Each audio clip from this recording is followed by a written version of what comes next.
സുഹൃത്തുക്കളെ, KCB Areekkad സെക്ഷനിലെ assistant എഞ്ചിനീയറാണ്. ഇതുവരെ നേരിട്ടിട്ടില്ലാത്ത പ്രതിസന്ധിയിലൂടെയാണ് നമ്മൾ കടന്നു പോകുന്നത്. കാരണം അത്രക്കും അധികം ലോഡ് കൂടിയിട്ടുണ്ട്. നമ്മൾ വിചാരിക്കുന്ന പോലെയല്ല. ഇപ്പം കഴിഞ്ഞ നോമ്പിൻ്റെ സമയത്ത് നമ്മൾ നോക്കിയപ്പം നോമ്പ് കഴിഞ്ഞാൽ കുറച്ച് ലോഡ് കുറയുമെന്ന് ഞാനൊക്കെ പ്രതീക്ഷിച്ചിട്ടുണ്ടായിരുന്നു. പക്ഷേ അതിനേക്കാൾ വല്ലാതെ കൂടുകയാണ് ചെയ്തിരിക്കുന്നത്. നമ്മൾ മനസ്സിലാക്കുന്നത് ചൂട് വീണ്ടും കൂടി, അതിൻ്റെ ഭാഗമായിട്ട് AC-യുടെ ഉപഭോഗം വല്ലാതെ കൂടി, അതിൻ്റെ കൂടെ ഇലക്ട്രിക്കൽ വെഹിക്കിളും കൂടി വന്നു. അന്നേരം ഇങ്ങനെ പോയി കഴിഞ്ഞാൽ പല ട്രാൻസ്ഫോമറുകളും ഫെയിലറാകാൻ സാധ്യതയുണ്ട്. ഈ ട്രാൻസ്ഫോമർ ഫെയിലറായ ചിലപ്പം പെട്ടെന്നൊന്നും ട്രാൻസ്ഫോമർ കിട്ടാത്തൊരവസ്ഥയാണ്. കാരണം നിങ്ങൾ പത്രത്തിലൊക്കെ വായിച്ചിട്ടുണ്ട്, ധാരാളം ട്രാൻസ്ഫോമറുകളും ഇങ്ങനെ ഫാൾട്ടായിക്കൊണ്ടിരിക്കുകയാണ്. പുതിയ ട്രാൻസ്ഫോമർ കിട്ടാത്ത അവസ്ഥയുണ്ട്.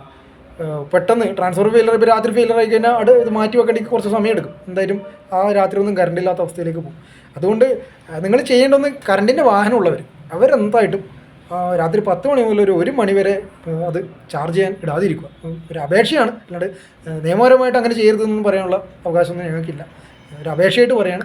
അതോടൊപ്പം തന്നെ നിങ്ങൾ അലങ്കാര ലൈറ്റുകളൊക്കെ ചില വീടുകളിലൊക്കെ ഉണ്ടാവും. അത് LED ലൈറ്റുകളാണ്, എന്നാലും പലതുള്ളി പെരുവെള്ളമാണല്ലോ. നിങ്ങൾ കുറച്ചെങ്കിലും ഒന്ന് ഓഫാക്കി കഴിഞ്ഞാൽ അങ്ങനെ നമുക്ക് വലിയ ഇത് കിട്ടുന്നുണ്ട്. അലങ്കാര ലൈറ്റുകളൊക്കെ ഓഫാക്കുക. ഇതൊക്കെ എന്തൊക്കെ അനാവശ്യമായിട്ട് തോന്നും അതൊക്കെ അങ്ങ് ഓഫാക്കി വെക്കുക. പ്രത്യേകിച്ച് ഈ ഒരു 8 മണി മുതൽ 12 മണി വരെയുള്ള സമയത്ത് സഹായിക്കുക.